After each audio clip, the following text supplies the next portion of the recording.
You're looking at a view of NASA's Space Launch System rocket and Orion spacecraft. The launch pad ahead of the agency's Artemis II test flight that will send a crew of 4 astronauts around the moon and back. I'm Rachel Kraft from NASA's Office of Communications, and welcome to our briefing today to preview rollout and the Artemis II mission. We're joined today by several NASA managers here to share more about how those preparations are going for the mission. And they are John Honeycutt, Chair of the Artemis II Mission Management Team, Charlie Blackwell Thompson, Artemis Launch Director, Jeff Radigan, Lead Flight Director for Artemis II, Lily Villarreal, Landing and Recovery Director for the mission, and Jacob Bleacher, Chief Exploration Scientist for NASA's Exploration Systems Development Mission Directorate. We'll have some opening remarks from each of our participants, and then we'll get into some questions and answers. And we'll take those questions from those here in the room and those joining us by phone. And with that, we'll start with you, John. Okay, thank you, Rachel. Hey, happy to be here today. You know, these are the kind of days that we live for, and when you do the kind of work that we do, the rocket and the spacecraft, Orion, integrity, getting ready to go to the pad and rolling to the pad. This group of folks to my left, as well as many others across the agency, are here. We're here representing a lot of folks that have done a lot of work to get us to where we are today. I'll just say it really doesn't get much better than this, and we're making history. I was around for Artemis I, and this one, I think for us, and I know probably for you too, this one feels a lot different. Putting crew on the rocket and taking the crew around the moon. This is going to be our first step toward a sustained lunar presence on the moon. So it was 10 days, 4 astronauts going further from Earth than any other humans ever traveled. We'll be validating Orion spacecraft's life support, navigation, crew systems in the really harsh environments of deep space, and that's going to pave the way for future landings. Talk a little bit about the mission management team. That's a group of 15 core members from across the enterprise that are responsible for the overall risk management associated with the mission. Myself, as well as the members of the mission management team, have taken part in every one of the mission reviews and all the risk assessments that we've done to date so far. Right now, the mission manager, who is different from me, he's running the show relative to the overall Moon to Mars mission management for Artemis II, and he's the deputy for me as the mission management chair. And then when we get to the L-2 day mark, all of his responsibility relative to managing the mission will get turned over to me and the mission management team. Once we're flying, the MMT is going to be providing strategic direction for the operation teams, whether it be Charlie and her team leading up to launch, or Jeff and his team for the in-space operations. Shortly after we launch and get into proximity operations demonstration on launch day, we'll begin to meet daily at JSC throughout the mission. Now, as chair of the MMT, I got one job, and it's a safe return of Reed and Victor and Christina and Jeremy. I consider that a duty and a trust. And it's one I intend to see through. Alongside the MMT Deputy Chair, who I mentioned earlier, and the entire MMT. So to that end, I will tell you, we're going to fly when we're ready. From launch through the mission days to follow, the crew safety is going to be our number one priority. Thank you. Rachel. Charlie. Hi, well, good morning, everybody. I'm Charlie Blackwell Thompson. I'm the Artemis Launch Director. It is wonderful to be in this room because when I'm here with all of you, it means that there's a milestone upon us, and we are approaching a big one for us as it relates to Artemis II tomorrow. You can see from the picture that was put up earlier, and I think we have another graphic, all of the platforms in the vehicle assembly building are retracted. We are on track for our rollout tomorrow morning. First motion is planned for 7 a.m., and many of our teams will be coming back in on third shift to make those final preparations and get ready to roll, like I said, at first motion.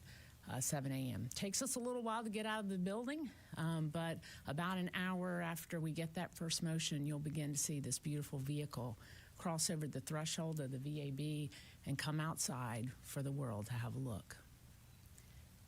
We'll retract the crew access arm. That'll take a little bit of time, about 45 minutes or so, and then we'll pick up and we'll head out on our 4-mile journey to Launch Complex 39B. We'll be at a cruising speed of just under 1 mile per hour. It'll be a little slower around the turns and up the hill, and that journey will take us about 8 to 10 hours to get there. Once we get out to the pad, we'll begin and get hard down. We'll begin our connects to the facility, connecting our commodities, getting through our validations, getting connected back up to the firing room. We'll get prepared to power up the elements. We have some crew access arm swings that are going to happen out at the pad. When we first get out there, we've got emergency egress system to configure. We'll get ready for our pad testing, which is called pad PSET. It's a lot of our RF checkouts that we do. And we'll do our booster servicing, and we will get ready for wet dress. We do have a walk down with the crew called CDDT Part 2. It's a walk down of the emergency egress system once it's configured. We'll take care of that somewhere in and around our preps for wet dress is the plan right now based on the crew schedule. In wet dress, we'll fully tank that vehicle. We'll go through all of our tanking ops. We'll go through our day of launch configuration, and provided everything's nominal, the launch director, myself, I'll make the decision to send the closeout crew out to the pad, and we will do the final closeouts for launch. We'll go through our terminal count, and we have a planned cutoff at T-minus 29 seconds. We'll take some time after wet dress. We'll review the data, and then we'll set up for our launch attempt.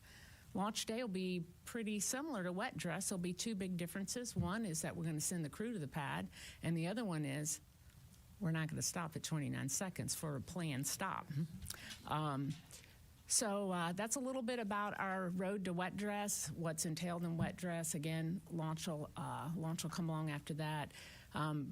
We talked about, I think at our prior briefing, a little bit about our countdown, leveraged off the Artemis I countdown. I do have a couple of changes in our holds in the countdown. We have 3 planned for Artemis II. Just like we do on launch day, right? Part of launch, we'll get into our terminal count. We'll count down. As I said, don't plan to stop at 29 seconds. Plan to go all the way to T0. We'll get down to core stage engine start inside of 6 seconds, six-ish seconds, booster ignition and liftoff. And at that point in time, I'll hand off to the Ascent Flight Director, just like I'm going to do today when I hand off to my colleague here as part of the briefing, Mr. Jeff Radigan. Thanks, Charlie. It's a great day to be here talking to you all. Over Mission Control, of course, we're doing our final simulations, getting ready. The crew has undergone all of their final training and is wrapping things up. You can see in the video here that, as Charlie mentioned, we get liftoff, and then the core stage and boosters are going to take us to orbit.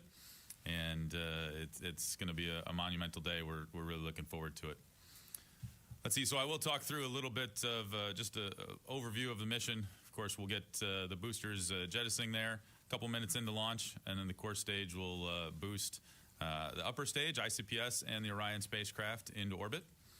At that point, we'll actually separate from the core stage, and then go ahead and deploy the Orion solar arrays, setting ourselves up into a low Earth orbit to start. We'll spend a couple hours in low Earth orbit, and then the upper stage will do the apogee rays burn that will take us into a high Earth orbit, where we'll spend about 24 hours checking out the Orion systems, life support systems, crew systems, ensuring everything's ready. Along the way, we're going to do a ProxOps demo, and see, once this video completes, we'll cue the ProxOps demo video. And the crew's going to get a chance to fly the Orion spacecraft for the first time around the upper stage, and that's going to be great for us. I mentioned the crew readiness. They're undergone all of their training, and I Reed, Victor, Jeremy, and Christina, they're all ready to get on the rocket and get on with the mission. It's one of the interesting things. I don't think they can get enough training. You always want more, to the point where we're actually installing, I think, their cockpit in quarantine, so they'll be able to do some last-minute training. But from my perspective, they're ready to go. Here you can see a video of the ProxOps demo of what we're going to do. We're actually going to separate. We're going to turn Orion around, and then the crew is going to pilot the spacecraft around the upper stage, the ICPS. This is what is going to give us data to ensure that we can dock on future flights. We're all looking forward to being able to dock with a Starship in the future, or a Blue lander. And on Artemis II, we're going to ensure that all of our models, all of our systems work successfully to be able to do those future dockings as we're in that high Earth orbit and doing a checkout. Let's see, after we get into that high Earth orbit and we do the checkout, of course, we'll consult with Mr. Honeycutt and the mission management team, make sure all systems are go for the translunar injection burn, and we'll take the crew to the moon. So let's see if we can cue the next video, please. It takes 3 days to get to the moon, and the crew along the way is going to be doing some additional, more detailed checkouts of the spacecraft. We'll ensure that we've got a good, healthy spacecraft before we leave Earth. But then, of course, this is a test flight. We want to put Orion through its paces. And then as we fly by the far side of the moon here, the crew is going to spend a day in lunar observation. So they're going to basically spend the day giving their observations on the far side of the moon, which hasn't been seen, parts of it hasn't been seen by human eyes before, so that'll be a great opportunity. And of course, they're going to take a fair amount of video and just have those observations. I will caution you that they're a long way from Earth, and signals are a little weak at that point, so we will get some video down, but the real high definition video will be post-flight when they come back. Finally, they're going to head on back home here and get ready for entry. It's a long mission. 3 days there, a day around the moon, and 3 days back. All of that to say that we have to set them up for entry successfully, right? Our one job, as Mr. Honeycutt said, is to bring the crew home safely. We need to hit the right entry interface corridor and bring them home. And once we do that, then the Orion will split into two. We'll have the CMA and the service module come off the crew module, which will then come through re-entry. And we've got a whole series of parachutes that slow down. We're going much faster coming from the moon than we are in low Earth orbit, and so we need to slow down a little bit more, and it takes more parachutes to do that. And so here we've got a video of what the re-entry sequence looks like. Of course, the crew's protected by the heat shield, and we'll go through a blackout period where we can't talk to them, and then come out the other side underneath the parachutes. Let's see, I do want to mention this is a test flight, and there's things that are going to be unexpected. I think we've prepared for those as much as we can, and we're very much looking forward to flying this mission successfully with the crew and learning what we need to on Artemis II moving forward, and paving the road for future Artemis missions. Let's see, next I'll hand it over. Once the video here completes and the crew gets down safely, of course, we hand things over to Lily and her recovery team to go pick them up. Thank you, Jeff. If you can't tell, I'm just a little tiny bit nervous. So I want to really talk to you about recovery, and I represent such a wonderful team, so bear with me. My name is Lily, and I'm the NASA Artemis Land and Recovery Director. I'm going to walk you through the process of how we will safely recover the Artemis II crew and the Orion spacecraft once they return from their trip around the moon. Within 24 hours of splashdown, we will be positioned in the Pacific Ocean within miles of the targeted recovery site, which is normally off the coast of San Diego. The recovery ship will approach the landing zone, and a team of Navy divers and in small boats will deploy from the ship into the open water. Prior to splashdown, a team from Johnson Space Center will map where the elements are jettisoned from Orion, such as the forward bay cover, the drogue parachutes, and the mortars. And this is to make sure that our boats and helicopters supporting recovery stay clear of all this debris. The divers will be the first to approach Orion, and they will conduct assessments of the air and water surrounding the capsule to make sure that it's safe to approach and help the crew exit Orion. After ensuring the area is safe, they'll open the Orion hatch and help the astronauts from their seats to a large inflatable raft called the front porch.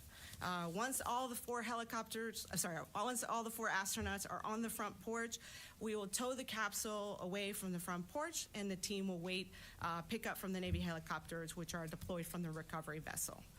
2 helicopters are going to rotate, picking up all the 4 crew members before they return to the recovery ship within a few minutes of each other. Once the crew has exited the helicopters, they're going to proceed straight to the ship's medical bay to undergo routine post-medical checkups. We expect to recover the crew and deliver them to the med bay within 2 hours of splashdown. With the crew safely out of the capsule, and in tandem, we're going to be recovering the capsule. Teams are going to work on towing the Orion into the well deck of the ship, pretty much similar to how we did that during Artemis I. The Navy divers will ensure that a system of lines are connected to the capsule to ensure that we can help tow the Orion vehicle onto the ship. When Orion is close to the ship, an additional line is going to be attached to a pneumatic winch that's inside the ship, and that's how we're going to pull the vehicle into the capsule. Once Orion is safely inside the ship, we will start making our return back to Naval Base San Diego. Depending on our distance or when we land, the Artemis II crew will either fly off the ship back to shore, or they will ride with the recovery vessel back to San Diego. Once we arrive back to shore, the astronauts are going to depart to go to Houston, while the NASA recovery team will complete some post-splashdown processing activities of Orion before we transport it back to Kennedy Space Center. Some of those tasks that we're going to do is perform all the initial assessment of the capsule. We'll remove some science payloads that need to be expedited, returned back to their original NASA center, and then we'll be ready to transport it back. I do want to take a moment to say that we want to thank our partners from the U.S. military who are supporting our Artemis recovery operations. Without them, we really could not have done that, and they have been there with us since the early days of human spaceflight. Our joint NASA, Navy, and Air Force team, we've been training for several years together to ensure we have a seamless recovery of Orion and the Artemis II crew. We had a very successful recovery of the Orion spacecraft during Artemis I, and we feel confident that through our testing and training, along with the Navy and the other collaborations that support us, we will make Artemis II just as successful. Thank you. Awesome. Thanks, and thanks, Lily. And I just wanted to say, you know, being nervous is just one form of extreme excitement, and I hope that you can all tell how excited we are right now. I did want to start by saying what a privilege it is to be here and an honor it is to be a part of the Artemis II team. I want to echo some of John's words earlier. That's not just our colleagues here at this table, but the thousands of people who have worked on Artemis II over the years, including you all. Thank you for being here to help us relay this information and tell this story. I have a song that I like to play often as I approach the VAB, Vehicle Assembly Building, for big events. It's the kind of song that makes the hair stand up on the back of your neck or on your arms. I'll confess I played that song this morning. because this is a very historic moment, an exciting moment. We're rolling out the integrated SLS and Orion for a flight that will carry 4 of our friends, our NASA family members, around the moon and bring them safely back to Earth. Artemis II is a test flight. It truly is exploration. There will be a number of firsts that we'll be proving out on this flight. And I like to say that during exploration, science is our toolbox for survival. With that in mind, I'm excited to present to you our Artemis II integrated research campaign, which involves activities across biology, human research, space weather research, and also some planetary geology. Our integrated campaign is designed to help unlock more time for science on future missions by minimizing crew time spent on other activities and increasing crew and support team efficiency on the science tasks themselves, all while learning how to best thrive in the deep space environment. During this flight, we will learn how the spacecraft behaves. Through our research campaign, we will also learn how we, human beings, behave in that same environment. The combination of these two things will help us optimize our time in future missions. We'll be flying a payload called Avatar, which stands for a Virtual Astronaut Tissue Analog Response. Basically, Avatar enables us to mimic individual astronaut organs, and Artemis II will mark the first time that these types of devices have been tested outside the Van Allen belts or away from the ISS. We will test if we can use these astronaut avatars as tools for measuring and predicting our human response to the deep space stressors. To evaluate this, scientists will compare avatar data with space station findings we've already collected, as well as with samples taken from our crew both before and after the flight. For NASA, Avatar could help inform measures to ensure crew health on future deep space missions, including personalizing medical kits for each astronaut. For citizens here on Earth, it could lead to advancements in individualized treatments for diseases such as cancer. We'll also be flying an activity called Archer, Artemis Research for Crew Health and Readiness. For the Archer study, crew members will wear movement and sleep monitors called actigraphy devices before, during, and after the mission. These wristband monitors will enable us to study real-time health and behavioral information for the crew members and help scientists study how crew members' sleep and activity patterns are affected and how overall health and performance is affected. The study will evaluate how our crew members perform individually, as a team throughout the mission, including how easily they can move around within the confined space of their capsule. We'll also measure a set of immune biomarkers. For the immune biomarker study, crew members will supply saliva samples through the flight, and they have done so on Earth and will do so when they return for comparison. Scientists will gain insights into how the astronauts' immune systems are affected by the increased stressors of the radiation environment, isolation, and distance away from Earth during deep space flights. We'll also extend a set of ISS activities to the moon called Spaceflight Standard Measures. Astronauts will collect a set of measurements spanning multiple physiological systems to provide a comprehensive snapshot of how spaceflight affects the human body. We will conduct also physiological assessments, including testing their head, eye, and body movements before, during, and after the spaceflight, and that will be compared with blood samples that are taken before and after the flight as well. As soon as possible after landing, the crew members participate in basically an obstacle course to see how quickly they can function soon after going through a gravity transition. A few days later, they'll conduct a simulated spacewalk and will do various tasks in a pressurized spacesuit again to investigate how quickly, again, they can adapt to that change in gravity.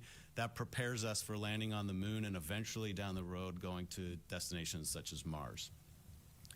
During the flight, we will make measurements with a suite of radiation sensors. You may remember that we've did something similar during Artemis I.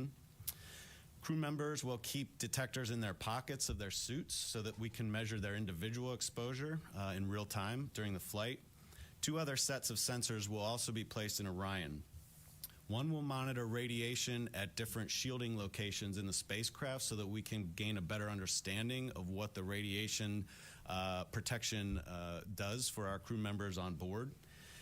We will also be partnering with the Germany Aerospace Agency, or DLR, to provide sensors similar to what they provided during Artemis I.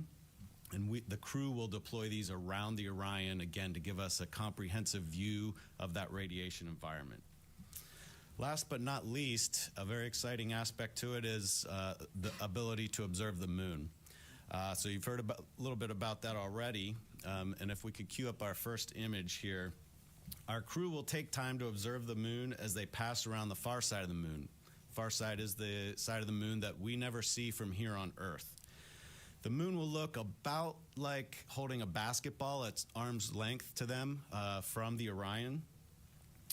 And if we could cue up the second image as well now, just to give another look here. Depending on when the mission launches and the final flight path, it's possible they'll see parts of the moon that have never been viewed by human eyes. All of the Apollo missions launched for the landing to occur in the early lunar morning. A lunar day includes 14 days of sunlight, 14 days of darkness. So basically, the crew that were flying around the moon all saw the same lighting conditions. So this could be a very unique opportunity to see the moon. We'll be asking them to look for things like albedo differences, variations in the grayscale that human eyes really can detect. In addition to their observations, which they'll be communicating back to the Earth, our science support teams will conduct their own test flight of a sort here on the ground, testing out how our support teams work to make sure that we can best support them when they actually go land on the moon during Artemis III and beyond.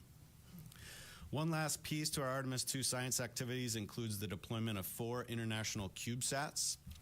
Could we go ahead and cue up that image? Artemis II mission has provided us with the opportunity to deploy 4 CubeSats. Those are basically shoebox-sized payloads that essentially act as their own spacecraft once we deploy them. Our partners in Argentina, Germany, Korea, and Saudi Arabia are all partnering with NASA to take advantage of the opportunity that we have with Artemis to fly their own CubeSats. Each has its own objectives, but in general, all of the CubeSats are conducting complementary space weather measurements to the types of research that NASA's doing. So we're excited to provide this opportunity to our partners as we lead the way in space exploration and exploration of the moon. So real quick to conclude here, our integrated research campaign for Artemis II builds upon what we learned in Artemis I, and it sets the stage for successful exploration of the moon and ultimately onto Mars.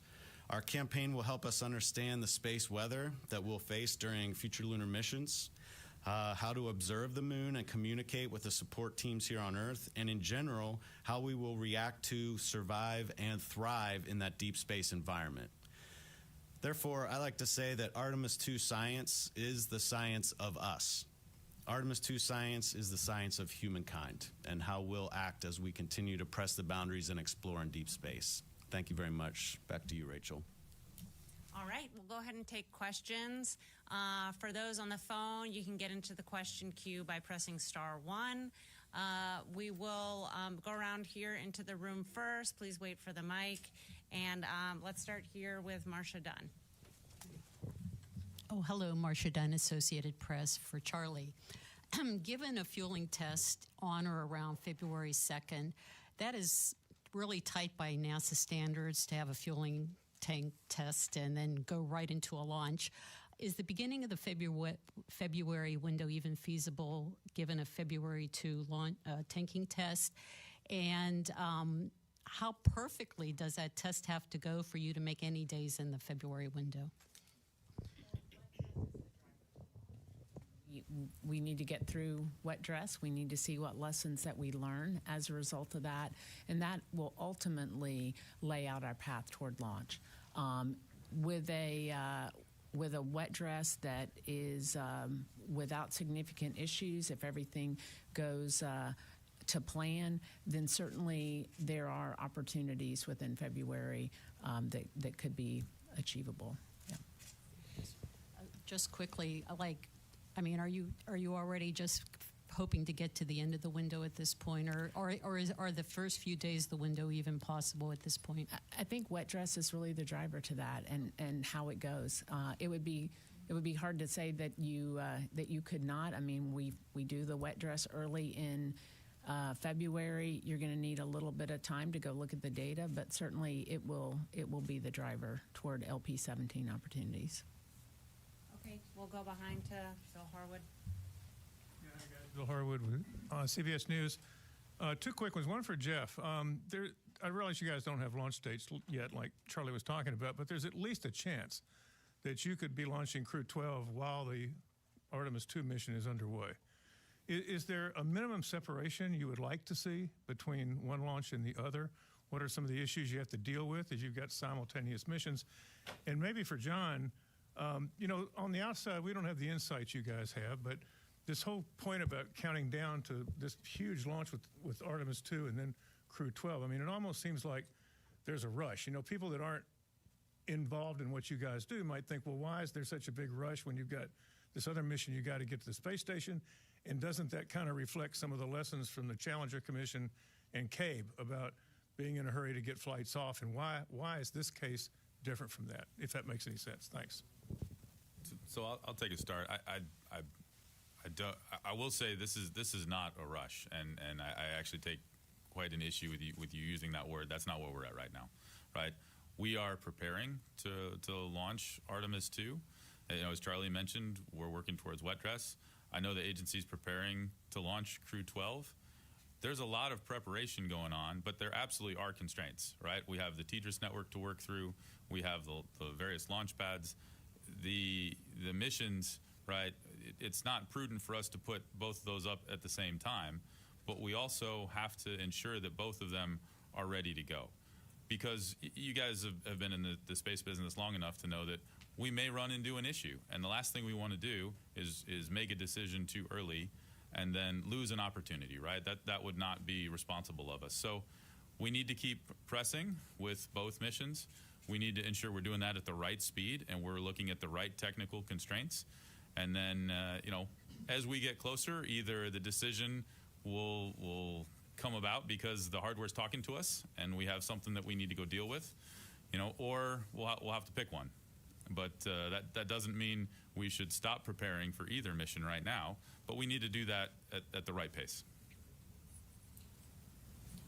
Let me address the second part to Bill's question. Bill, part of my job as the MMT chair is to just watch out for what you just said. We go through numerous training simulations with Charlie and her team, with Jeff and his team. And I think I've got a good eye for launch fever. And I think I've used that probably more than I would like to during some of these simulations, because I sense that some of the team needs to take it as a learning opportunity. So with that said, the agency's looking at when to launch the next crew to station, and we're going to do our job to be ready to go fly. And I'll reiterate what I said in my opening remarks. I'm not going to tell the agency that I'm ready to go fly until I think we're ready to go fly. Now, it's not totally my decision, but I'll have an input up through my boss. Okay, we'll go here in the front. For John and Charlie, I'm James from Channel 6, our local reporter. So building off of Marcia's question, Artemis I took 8 months from rollout to launch. So could you talk about the lessons you learned the first time through this process that makes you confident that February could be feasible? I can certainly talk about the lessons that we learned during Artemis I launch campaign, wet dress and launch campaign. One of the things that we learned and we worked our way through was, first off, it was a brand new vehicle. And so, as you know, we had some challenges through the wet dress, first with the LOX loading and making sure that we had the loading CONOPS that we started with and the one that we ended up with were slightly different, right? And that had to do with the fact that we were using some amount of legacy hardware, and we found that as we regulated the LOX pump, as an example, in our first two wet dresses, that if you think about having a single stage and an upper stage, and you have that piping that goes up the tower, as you regulated that pump and it slowed down, you would get some warm locks that would fall into that fill stream of the core stage, and so we had some trouble getting to the right inlet temperatures there. Took us a couple of tries to figure that out. Then during wet dress 3, we had some issues with some hydrogen leaks, right? Hydrogen leaks. So we worked our way through that. We made some modifications to our ground plates. We changed the way in which we loaded hydrogen, and we got through our wet dress campaign, and then we had a issue with the replenish valve on the launch attempt number 3, where we finally launched, right? We sent a red crew out to the pad, and we worked our way through that. So if I were to kind of step back from that and say, what's that biggest lesson that you learned? Well, the first one is on the lock side of things, we learned how to load. We learned how to change our ConOps for that. We're utilizing the same ConOps. Once we made those changes and we worked our way through launch countdown attempt number 1, and number 3, we used that same philosophy and ConOps for Artemis I. It worked successfully, and that's what we plan to use again. So that was a big lesson learned. The other lesson learned on the hydrogen side of things, we made some changes to that interface between the flight plate and the ground plate. We made some changes during our Artemis I campaign to improve that so that we did not have leaks where you have the flex hoses and the connections on the back of the plate. We saw very good performance during the launch countdown number 3 for that. The interface between what we call the cavity, where those plates come together, we saw some hydrogen leaks there. We learned that the way in which we loaded and the flow rates, the temperatures, the pressures have a whole lot to do with the leakage that we saw within the cavity. And so we modified that, and we were able to manage that through launch countdown number 3. We had the issue with the replenish valve. We went and we made a modification post Artemis I to that valve, and we tested it with cryos for the replenish time frame with as many cycles as we would expect to have during Artemis II. So why do we think that we'll be successful in Artemis II? It's the lessons that we learned, right? Artemis I was a test flight, and we learned a lot during that campaign getting to launch. And the things that we learned relative to how to go load this vehicle, how to load locks, how to load hydrogen, have all been rolled in to the way in which we intend to load the Artemis II vehicle. Now, what's new, right, for Artemis II? Well, Orion's got some new systems on board. They've got a new ECLA system. We've got the crew interface piece of this, and we have tested those things offline to ensure that, they're not influenced by the cryogenic environment of tanking, but they are used in day of launch, and they have to be used in accordance with our launch countdown and that critical timing. And so we've gone through and we've done a countdown demonstration test. We did a suited crew test before we even got to the VAB. And so we've taken this incremental approach to the testing for the new systems. And so I believe that we'll be ready for wet dress. Again, we'll see. This is our second hardware build for the core stage, so we'll see how it performs. We don't have the benefit of a green run, but we believe all of the lessons that we've learned from Artemis I, we have used that countdown and that philosophy as our building blocks for Artemis II. Okay, we'll actually go to a couple of questions from the phone. We'll start with Lauren Grush of Bloomberg. Hi, thank you so much for taking my question. I'm just wondering if you can maybe walk us through the major technical checkouts that will need to take place once you get to the launch pad ahead of the wet dress rehearsal. And is there anything that you're keeping an eye on that you think could have a significant impact on the schedule, or is everything moving as smoothly as you'd like leading up to now? So I'll take that one. The things that happen once we get to the pad. One of the first things that happens after we get to the pad, we get connected, is we'll do some crew access arm swings. That is about a day or so after we get there. Of course, the first part after we get to the pad is just getting all the connections, all the validations, getting tied back to the firing room, getting ready to power up the individual elements. And so that is something that, you know, you never want to say that's something that is routine, because you can have hardware that fails at any time. But I would say that's something that we did a number of times through Artemis I.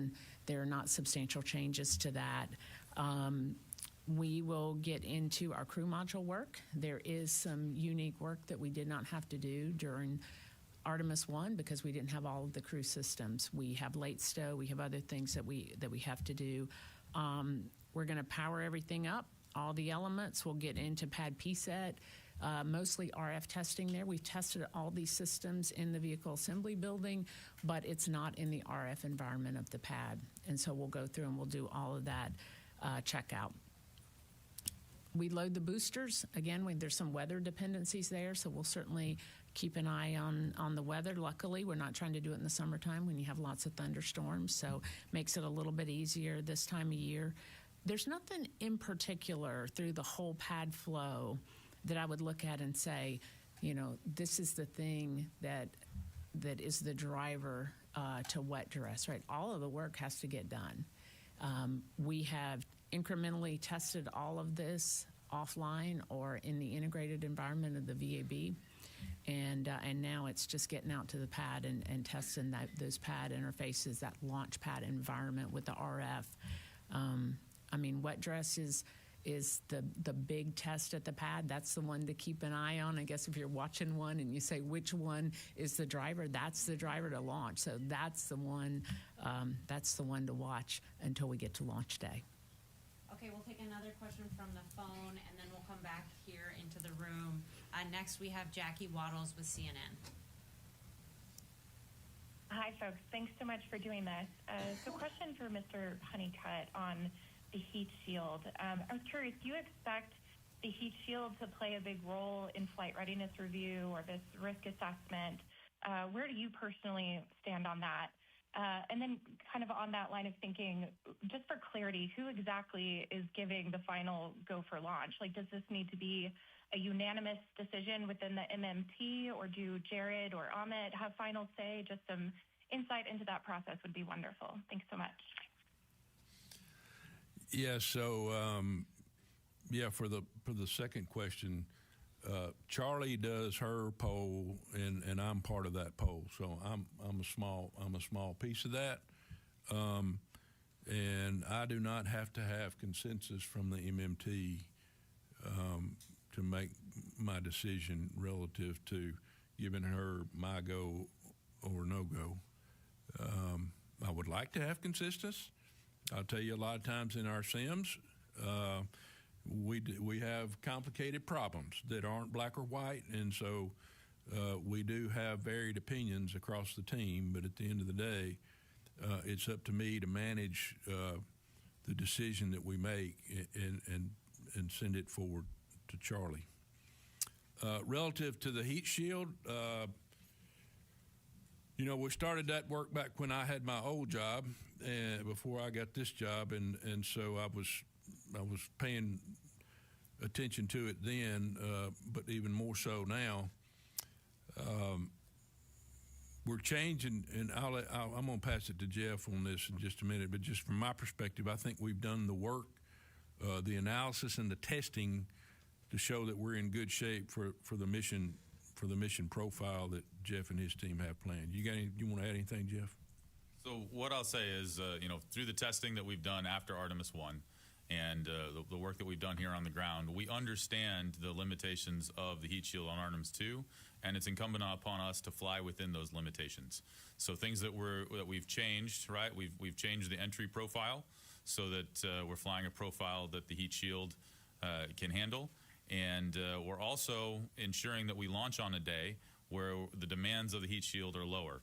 And so, really that turns into a range requirement to fly, not the 4,000 miles of entry that we flew on Artemis I, but the 1,775 miles of entry that we're flying on Artemis II. And so, the heat shield, yes, we understand there's some limitations with it, and so from a mission design perspective, we're making sure that we fly within those limitations, and that's how we're going to keep the crew safe. We're going to make sure that we're staying within the bounds of the hardware, and I think as John mentioned, the heat shield is being I don't want to say redesigned, but it's being updated for Artemis III to try and get back to that longer range requirement that we'll be able to meet for those future Artemis missions. But for Artemis II, of course, we've got that lower range, which is why we have fewer launch opportunities. That we're making Charlie's life a little bit harder by not having as many days we can launch on. But that's the right thing to do to keep our crew safe. Okay, let's go here to Irene. Thanks very much. Irene Klotz with Aviation Week in Space Technology. For Jeff and then also for John, obviously you hope to not test the launch abort system, but in case it is needed, could you kind of run through some of those scenarios and what you've trained for, what is kind of possible, what is still like areas that perhaps are not covered? And for John, what's the overall risk for this mission for the crew, and is it that risk still more for launch, or at this point is reentry equal or greater risk? Thanks. I'll answer the second part now. Anytime you got this much energy that you're putting into a system like this and a lot of dynamic events, there is some risk. It's our job to either understand those risks and make sure that we've mitigated those in a way that we feel comfortable with and we can execute the mission. As Jeff said, though, this is a first time with crew. There's been some. We're flying a lot of new pieces to the configuration this time. Team, all that's gone through all the reviews.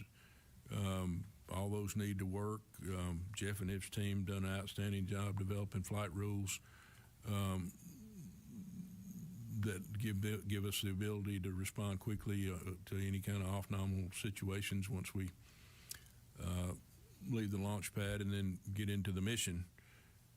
And then, as Jeff mentioned a minute ago, the dynamic event of hitting the entry interface and then coming back into the Earth's atmosphere is obviously one that's where you put a lot more energy into the system. So, I would say I don't prioritize either one of those over the other one, but from an overall perspective, that's just part of cheating gravity. Jeff. So as far as launch aborts, right, we've got abort coverage, from pre-launch there when the capsule's on the pad, all the way through, core stage flight. If we were to have an issue, and obviously you're right, we don't want to have one, but if we did have one that would require the crew to take the last abort, that is an option to them the whole way through until we jettison the last. After we jettison the last, at that point, we still have aborts where Orion would separate from the ICPS and then use the Orion engines actually to perform the aborts off of the core stage. And so it's really set up such that they always have an abort option. It's going to be a fair amount of G's. If they have to ride the last, of course, the boosters will still be burning at that point when the last engines ignite and pull the Orion off the top. But it's a case where the crew will survive and we'll get them home, and we'll be able to go on and get them home safe. Take one in the back. I feel the excitement too. It's a great day. Greg Redfern with WTOP Radio up in Washington, D.C. Two questions. One, if you can't make this launch window by April, when would be the next one? And the second one, a little lunar science. You're shooting for a lunar full phase on the far side, but what would be your limit if you can't make that as to the lunar illumination that you'd like? Thank you very much. And light that candle.